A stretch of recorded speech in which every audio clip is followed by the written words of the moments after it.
I'm Brent Leary. I'm Paul Greenberg. You're in the dark. What's going on there? I've always been in the dark. This is just a reflection of my true self. That's all. I decided to live out what I think. Yeah, but you're still looking good in the dark, and we are the CRM Playaz. You know how it is. You look better in the dark. You just because you're in the Yeah. dark. You know, there's a Prince song. Yeah, you got the look. Yeah, of course. Ugly lights. Yeah. You know, the whole thing about the light. You look great in the dark, but after the club ends and the lights come on, he called them the ugly lights.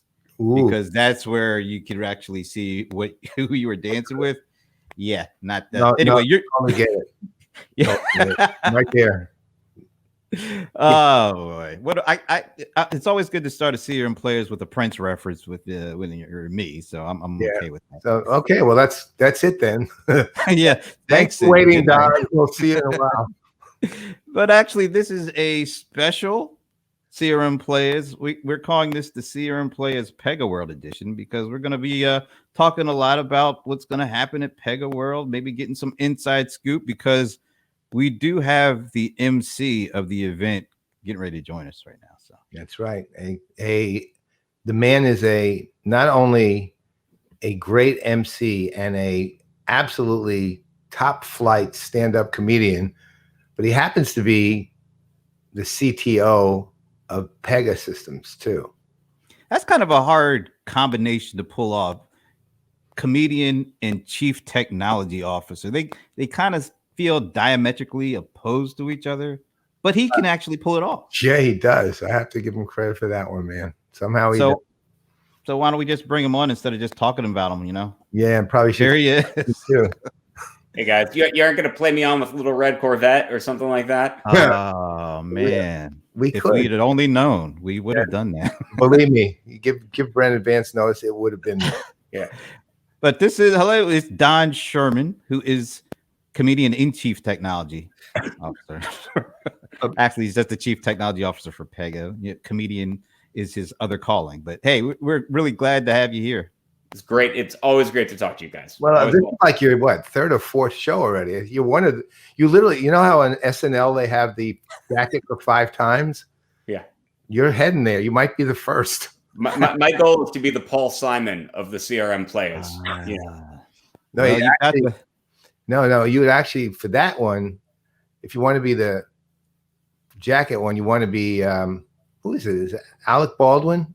Alec Baldwin, Steve Martin. And what's his name? What about Tom Hanks? Tom Hanks. Tom Hanks. That's right. And there's one John Goodman too. Yep. Those are the ones. That's who you aspire to. You aspire to John Goodman. But none of those guys can play the guitar. Like just rip it down and tell a joke while playing the guitar. Right. And have a spouse who runs an improv studio besides, which is like so amazing. Matter of fact, Don, why don't you just step out of the way and we'll bring your wife on and we'll we'll bring Elise in here. She can talk.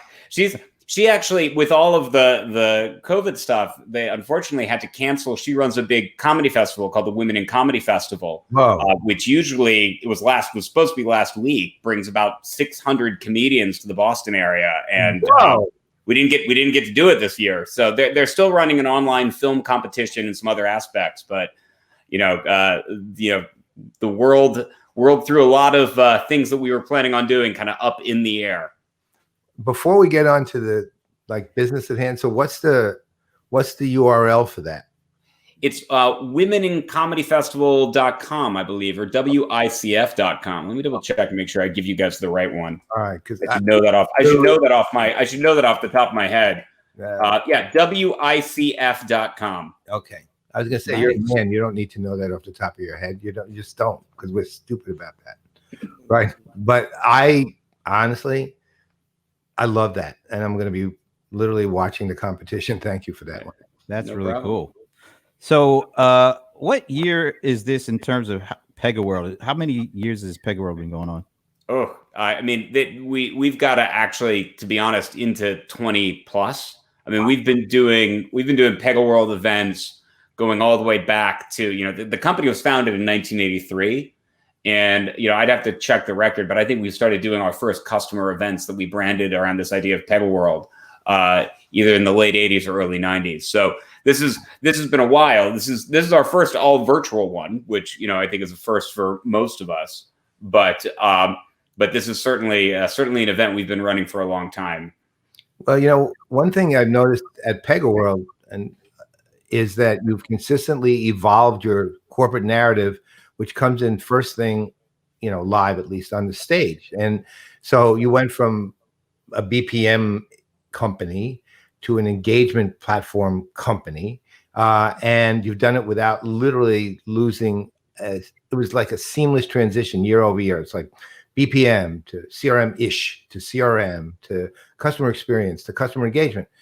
And your conference every single year has reflected that evolution pretty much perfectly. So this year, kind of I'll call it the broad theme or the specific theme, depending on how you see it. And then how are you going to do that virtually? Because that's not as simple, actually, as it might seem. Yeah, so I think, you know, one of the broad themes that we're going to be talking about is in this world of customer engagement and in this world of continually trying to drive, frankly, squeezing efficiency out of the operation, which I think lots of companies right now especially are under pressure to do. We're going to be talking a lot about the idea of building a business architecture of, if you want to build this kind of platform, this customer engagement platform or digital platform that you're talking about, Paul, how do you get the business architecture of that right? Not just the technology, not just do I, have the right cloud services, et cetera, but how do I get the way that business and technology come together? My customer experience leads, my chief digital officers, my IT teams and the CIO come together to construct a way of operating the business against technology that ensures I deliver great customer experience and actually ensures I've got the processes in place that pay off those customer experiences, that fulfill those promises we make in the front end. I want to just jump in because this was going to be the first year the conference was going to be held in Boston because it had been in Vegas for several years. Yeah. So this was actually going to be a big change anyway, moving the show from Vegas to Boston. Then you get the whole COVID-19 thing. And now you got to take it from Vegas to Boston to virtual. And Paul and I have discussed a number of times how we hope conferences don't just, say, well, we'll just try to replicate what we were going to do live and, put it on virtual. So talk a little bit about what you guys had to do differently to take it not from Vegas to Boston, but from Vegas to virtual.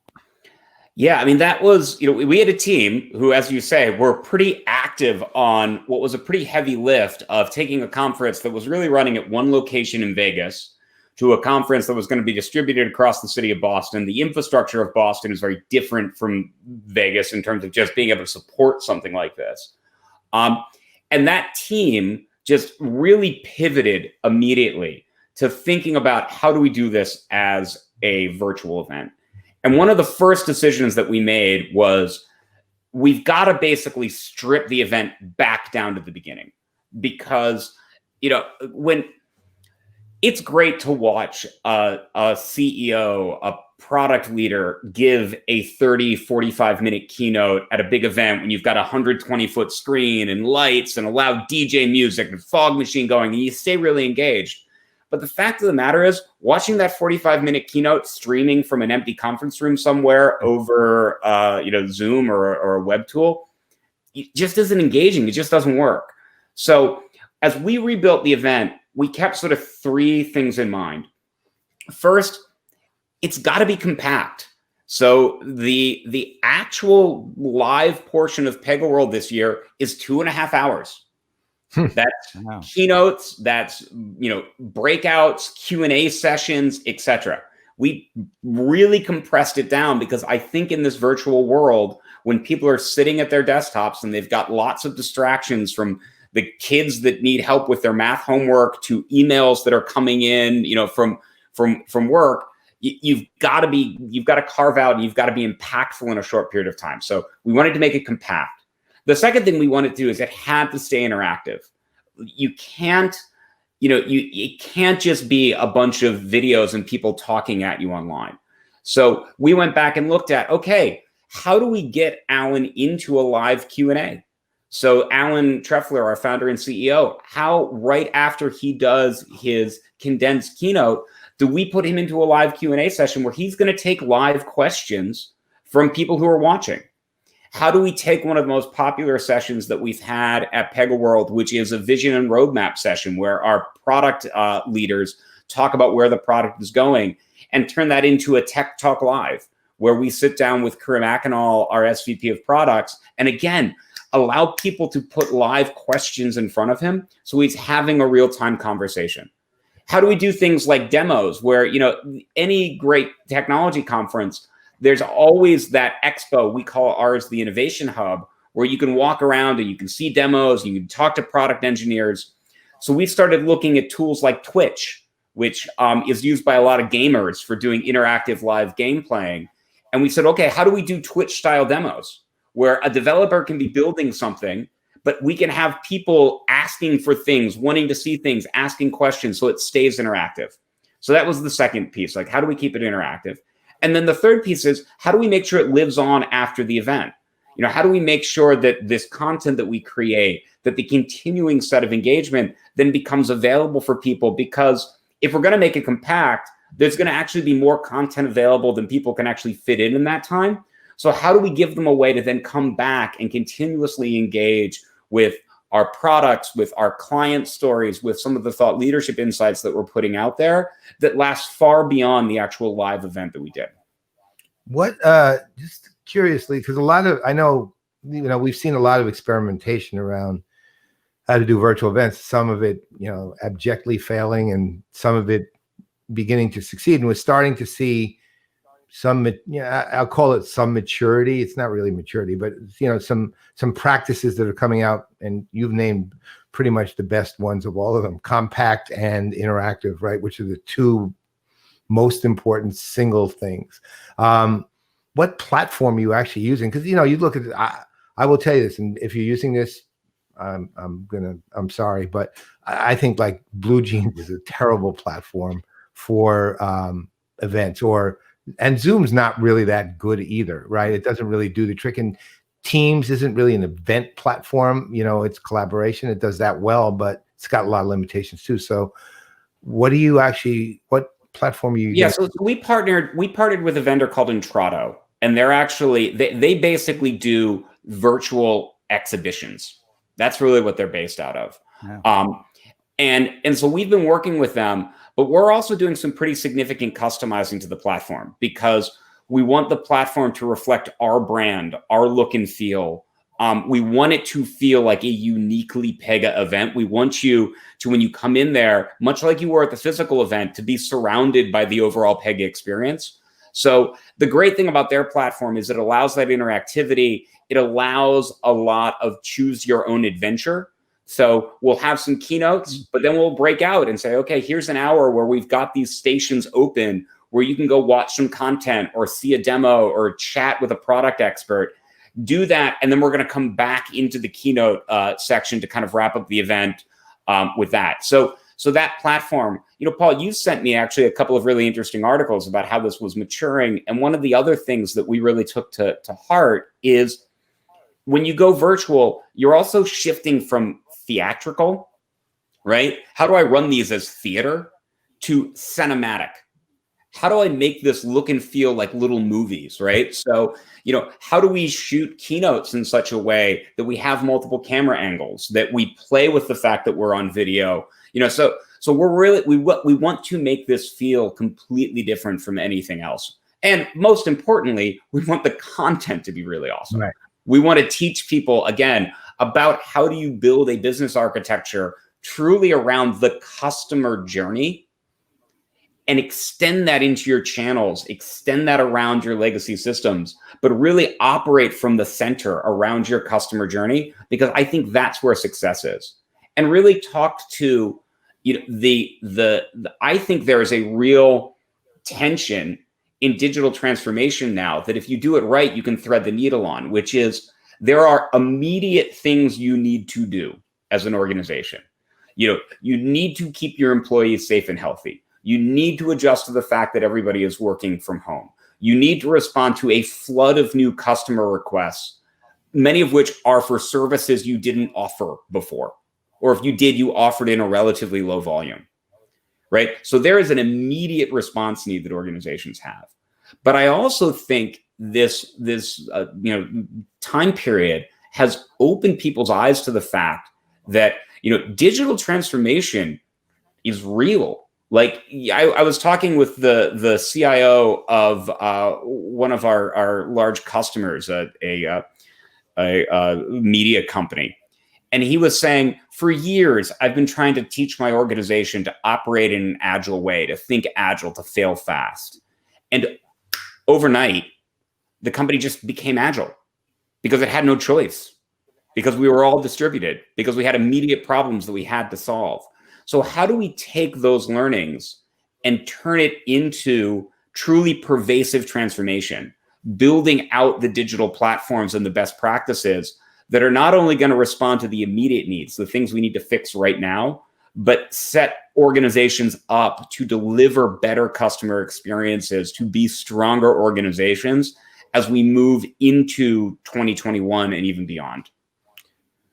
It sounds like you literally learned as you went from a physical conference to a virtual conference, all the things that will actually be able to be leveraged and used and taught to your customers from a digital transformation standpoint after we get past COVID.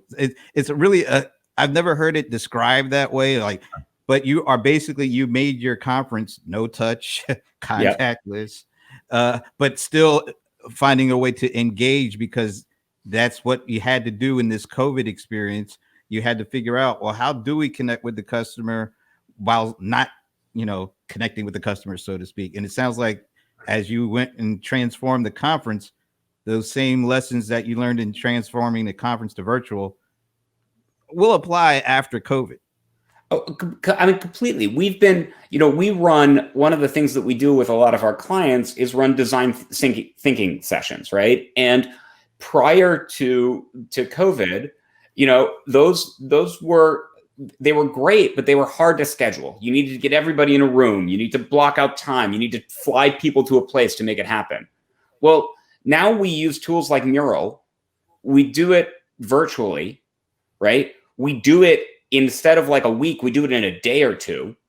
We get the same great results. Our clients have the exact same aha moments. We can, we went with the Bavarian government, we went from a design thinking session to a live application that's automating all of their small business lending requests that they had to do, in response to COVID and the economic shifts. We got that live in 5 days from a completely distributed team because there was no other choice, right? And so, I think when we go back, we're going to take a lot of that going forward. Like, hey, I can do a design thinking session virtually. Hey, I can do a design thinking session really well in a couple of days. I don't need to get everybody in a room for a week to make that happen. And I think that's going to make our business stronger, and it's going to make our clients' business much more agile and much more effective. Well, look, the interesting thing about your perspective in particular, look, Brent probably knows where my rant's about to happen. But so I've been on this literal rant where I've said, look, everyone's throwing digital transformation around like it's happening en masse everywhere, and it's not, right? I mean, we're using a lot more digital tools, right? We've gone from I call it the digital, and this is not really actually appropriate, but the digital analog balance has shifted, right? Yeah. It's not really analog. That's not really the right term, but it's good enough metaphorical purposes. So, you're hearing everyone, well, it went from a marathon to digital transformation to a sprint to the finish line. And I'm saying, no, it's not. It's actually a sprint to the starting line, not the finish line, right? Right now, to your exact point, let's say the positive, the proof of value of those design thinking sessions and the speed of which you've accomplished it and how you quickly went live makes people think, okay, well, how do I, if you're thinking the way hopefully you are, not thinking, oh, I digitally transformed now, you're thinking, okay, how's this going to impact my business model? How's this going to impact my culture? how that's when you're starting to talk about it's a business transformation, not a digital tool use en masse, right? I mean, the thing is that I think that what's happened, and again, you're the first person I think we've spoken to on the vendor side, at least, who's actually said this without saying exactly this, that it's triggered the interest in and desire for, and I'm putting some words in your mouth here, for digital transformation, as opposed to being a full-blown digital transformation, right? In the meantime, time to value is reduced. I mean, we're seeing all the things that you want to see, but then the question becomes the applicability generally to the business, the long-term value, the long-term changes that are necessary to get that kind of value, et cetera, et cetera. And that's when digital transformation actually occurs. But that's going to still take some time. So to me, what this has triggered is a sprint to the starting line, which is great. I think it's a great way of putting it, Paul. And I think that what organizations have realized, or at least what we're hearing, is so I'm always a little hesitant when I hear people say things like, well, we began our digital transformation project and we have a plan to be through that by 2023 or 2024. And to which my response is no. Digital transformation is about accepting the fact that we now live in a world of constant disruptive change. And how do you build an organization, an architecture, technology skills to constantly rethink and reinvent yourself? There is no end, right? There is just like constant change. And I think I've seen at least a realization in talking to a lot of clients that the people who are looking at this are realizing that, this circumstance we're in right now, it doesn't have a clear end. And it's not going to all of a sudden we go back to normal, right? I think it's going to drive changes. And I think we're seeing that there's probably going to be other events like this on the horizon. And how do I build a business? And how do I build an architecture that is capable of responding to that on a continuous basis? Yeah.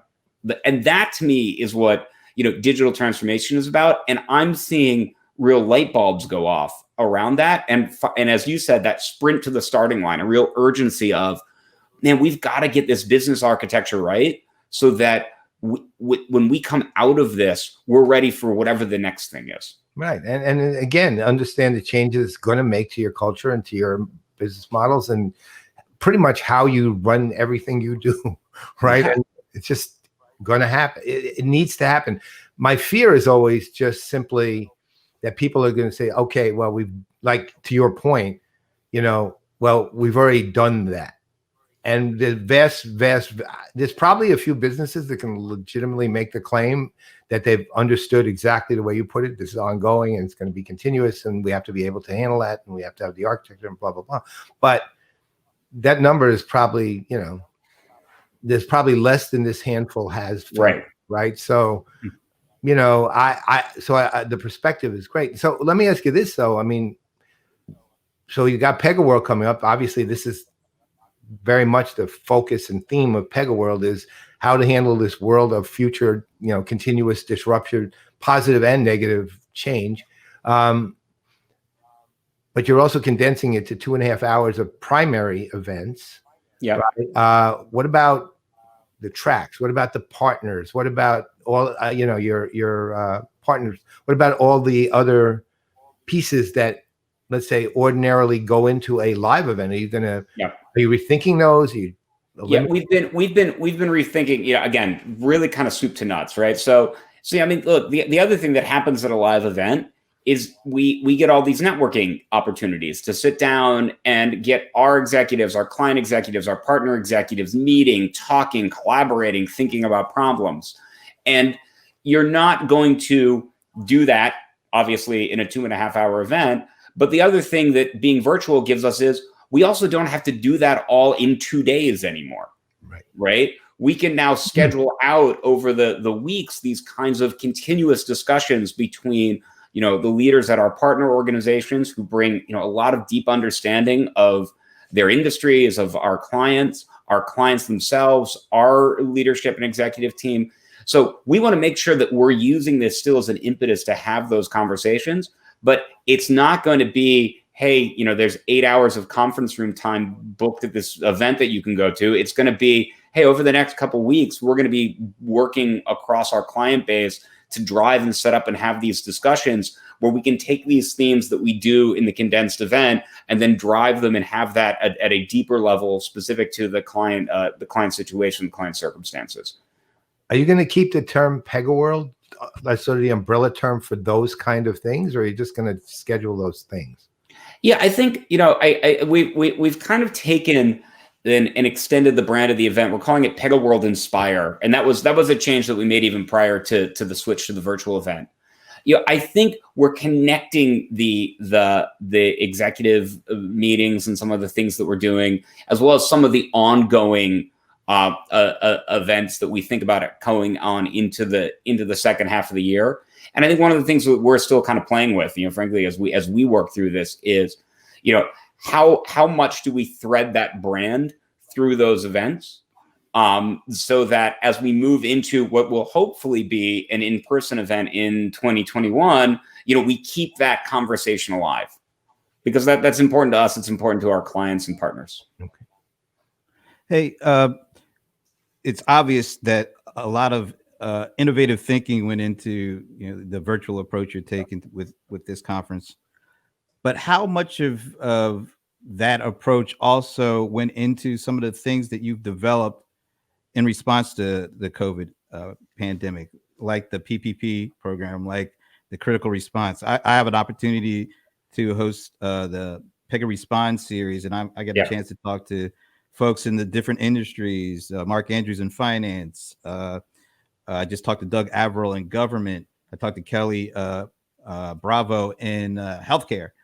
And it seems like they're using kind of similar kind of approach to what you guys did to virtualizing the conference, to answering the different challenges that are taking place in these different industries. Maybe you could talk a little bit about that.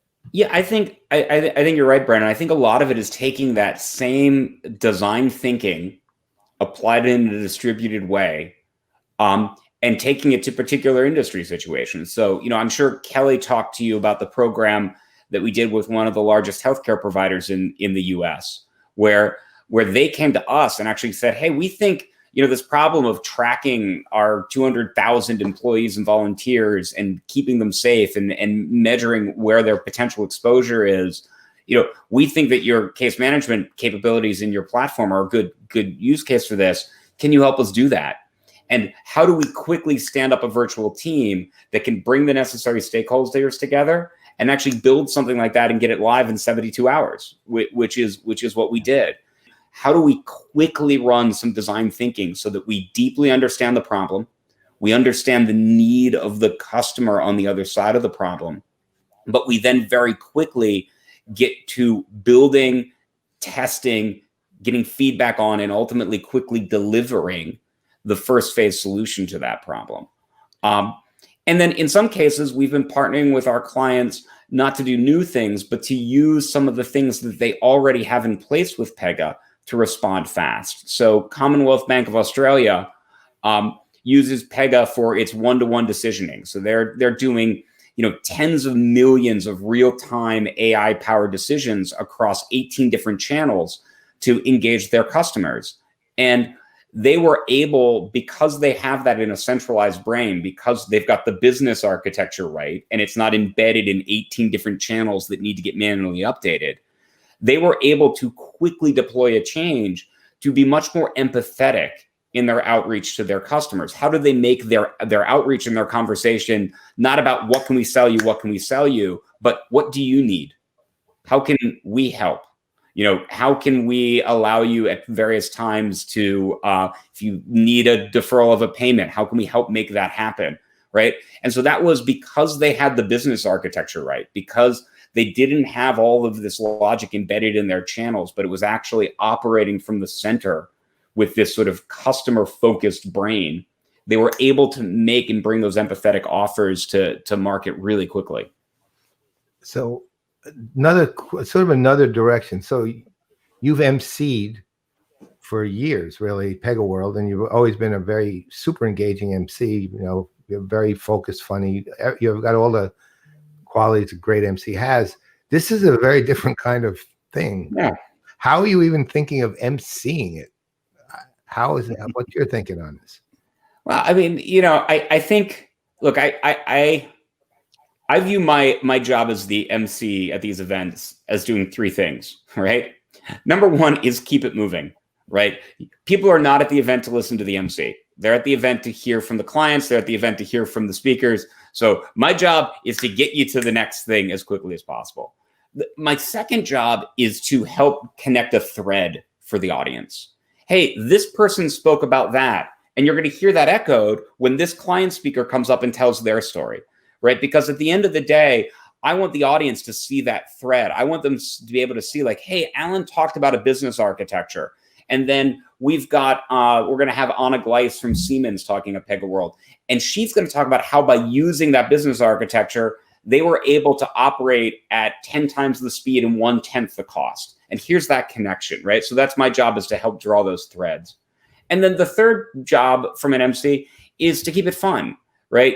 I think at the end of the day, that we want to inject moments of humor, of levity into these events, because I want them to be enjoyable for people. I think we learn best when we're laughing a little, when we're having a little spirit of fun in that. So I think that's sort of the third job. So I think even in a virtual world, my job is the same thing.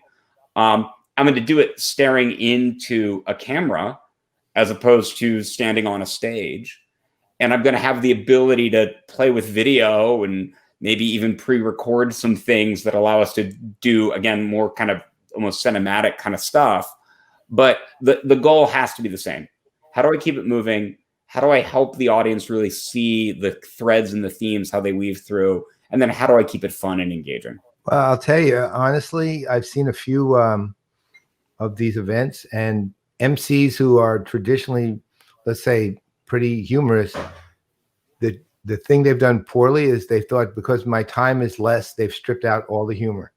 It's gone. And so it ends up just basically, hi, welcome so-and-so. Hi, now welcome so-and-so. Hi, now welcome so-and-so. And it doesn't work. So and you've got to find that balance, Paul, right? I mean, you have to keep you certainly, the event can't be hey, now here's my 10-minute bit, right? Like if you've ever been to a stand-up club, you sometimes get the host of the stand-up show and they end up doing more material than any of the stand-ups in the show. You certainly don't want that to be the case, right? But you want you want to take enough time, one, for the audience to digest what they just heard, but also to make sure everybody's awake, everybody's with us. All right, now you heard that.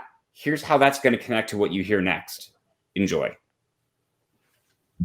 Hey, and if all else fails, you could just pull down that guitar and just get the strumming. So. If all else fails, right, I'll just take that down. I like, if things go wrong technically, I know a couple of Bob Dylan songs that go on for like 12, 14 minutes. So we'll just carry that through. Bring in the dog and let him bark. That's all. Exactly. He can handle it. Hey, so I think we're getting close to the end, but I would love for you to just, if you had a 30-second sales pitch to pitch people to tune in to PegaWorld Inspire, let's hear it. All right. So there are two things that I think you should know about. One is what you're going to hear, which is right now, you need to be building businesses that can handle immediate needs, immediate responses to the current situation, but still thinking about that deeper, pervasive transformation you need to build to make your businesses stronger. And we're going to focus PegaWorld on how do you build the business architecture? How do you build the technology, the skills, the best practices in order to do that? And the second thing, as we've been talking about, is we've compressed this event to make it really worth your time and really fit for the digital virtual world that we're working in. So you're going to be able to get all of this information quickly. You're going to be able to interact in real time with Pega thought leaders. And I think you'll get some great inspiration for taking back to your businesses, both in the near term and also as you think about the longer term transformation you need to do. Works. I'm in. All right, I'm signed. Awesome. And I hear something. Oh, should we touch on, because you guys just made I think what a Oh, pretty yeah. significant new hire. Yes. Yeah. Yes, we brought in a guy by the name of Hayden Stafford. He's going to be our new president of global client engagement. He's actually gonna make a brief cameo at PegaWorld to kind of just introduce himself to our clients and to our partner community.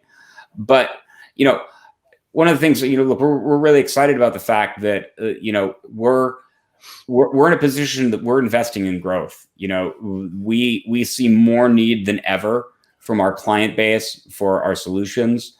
We feel more, excited than ever about the potential of what our technology can do, and the power of the underlying technology brought together with our partners and our clients. So I think we're really excited to bring in a great leader like Hayden to help us continue that journey forward and really help our partners and clients to even better achieve their results, their goals, their outcomes. Oh, he's a rock star, man. You got a major rock star, I tell you, and beloved one too. The thing with Hayden is he's always been able to not only meet and exceed whatever objectives he happens to have at any given moment, but he does it without anyone disliking him either. No, I've gotten to, and sort of in the prep for PegaWorld, I've gotten to meet him a couple of times, and it seems like a genuinely nice guy. I'm originally from Ohio too, so I like folks who have Ohio in their background. I think we've known him like 10, 12 years at least. It's a great high. Look, arguably for this year, for 2020, all vendors included, I put him potentially higher of the year, right? The higher of the year, man. He's that good. And he really is that. This guy produces every single year without fail. And sorry, Hayden, to set the bar this high, and truly beloved. He's I'll say this.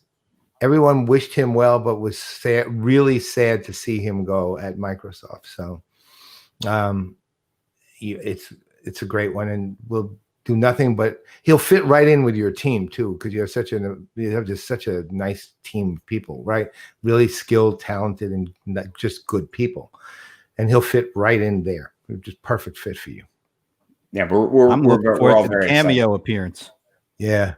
At the cameo appearance, will he actually be like playing an instrument, walking through somewhere? I think we're gonna just sort of have a conversation, because I think it's really important. This is our big client event of the year, and I think it's a great opportunity for our clients to meet the leadership on our team who's now going to be driving those relationships with them and our partners. So I wanted to make sure we gave Hayden a chance to introduce himself and to the client base. Perfect. All right. So since you're the MC, what's the best way to wrap up a conference or a live stream?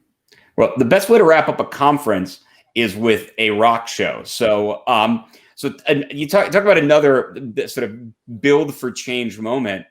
As we were putting this together, one of the things that we said was we had booked for PegaWorld, we had booked the band called Dropkick Murphys, right? So if you guys know, they're a Boston-based band, but if you've seen the Martin Scorsese movie, The Departed, they're the like that's the Dropkick Murphys. Okay. And we had booked them and another big Boston band to play PegaWorld, kind of a Pegapalooza. But we decided that afterwards, like, well, we've already got these guys. Why don't we see if they'll do a virtual concert for the virtual PegaWorld? And when we brought that idea to them, they responded back saying, hey, we always do a St. Patrick's Day run of shows. It's their big event. And we would love to do that virtually. Can you help us out? So we sponsored that. We gave some money that allowed them to keep their crew paid, because for them, their crew has been they're not touring. So it's hard for their crew. And they ran this virtual St. Patrick's Day concert that was really the first big live stream event. It got like 11 million views online. Holy cow. So they've recorded a special, virtual ending of PegaWorld for us. But the super exciting stuff is that was so successful that they partnered with the Boston Red Sox, and they are on May 29th going to do a live stream from Fenway. So they're doing a live rock show from on the field of an empty Fenway Park. They're going to be joined for a couple tunes by this guy, Bruce Springsteen, who, I think people have heard of, who they've played with in the past. And Pega is really excited to sponsor that event as well. So we're gonna wrap PegaWorld up with a bang with some music from the Dropkick Murphys. But if you want a little preview of that, check out their event on May 29th. They've just been a great partner to us. We're going to raise some money for Feeding America and some of the Boston Foundation work. So I think it's a great opportunity to raise some money, hear some rock music, hear some great music. So it'll be fun, and that's what we're going to do at PegaWorld as well. Are the Layer Cakes playing?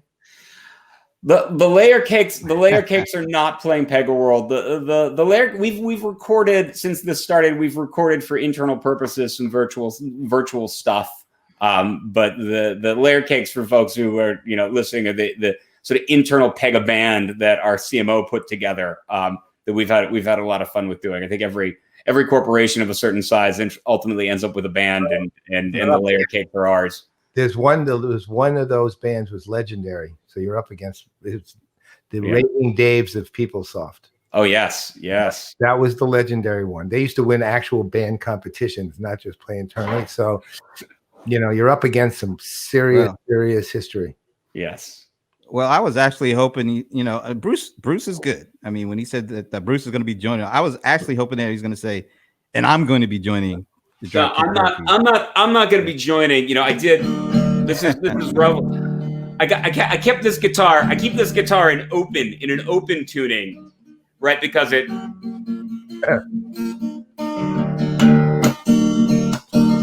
Here we go.